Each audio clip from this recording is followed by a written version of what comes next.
দীর্ঘ ৬ বছরেও চালু হয়নি নরসিংদী ২৫০ শয্যা হাসপাতালের নতুন ভবনটি। ফলে ১০০ শয্যার পুরনো ভবনেই সেবা নিতে হচ্ছে রোগীদের। তবে শয্যা সংকট আর রোগীর চাপ বেশি থাকায় ভোগান্তি বেড়েছে কয়েক গুণ। দ্রুতই নতুন ভবন চালুর আশ্বাস হাসপাতাল কর্তৃপক্ষের। ঢালাইয়ের সেরা প্রিমিয়ার সিমেন্ট। নরসিংদী ১০০ শয্যা জেলা হাসপাতাল, প্রয়োজনীয় বেড না থাকায় মেঝেতেই নিতে হচ্ছে চিকিৎসা। অথচ ২৫০ শয্যায় উন্নীত করার জন্য ২০১৯ সালে নির্মিত হয় ৮তলা নতুন ভবন। এখনও তা চালু না হয় পূর্ণ ভবনেই গাদাগাদি করে সেবা নিতে হচ্ছে রোগীদের।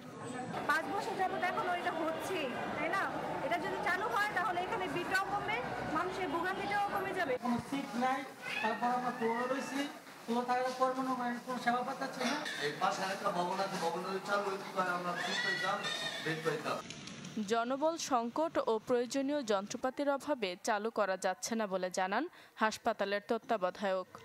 জনবল, logistic, central oxygen line, dialysis centre সহ আরও কিছু কাজ বাকি আছে। সেই কাজগুলো হওয়ার সাপেক্ষে এই হাসপাতালটির ভবন হস্তান্তর নেওয়া সম্ভব হবে।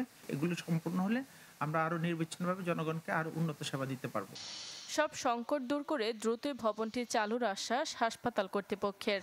ম্যান পাওয়ারের একটা সংকট বলছেন আর কি, যে ভবনটি চালানোর জন্য যে জনশক্তি দরকার সেই ম্যান পাওয়ারটা ওনারা পাচ্ছে না।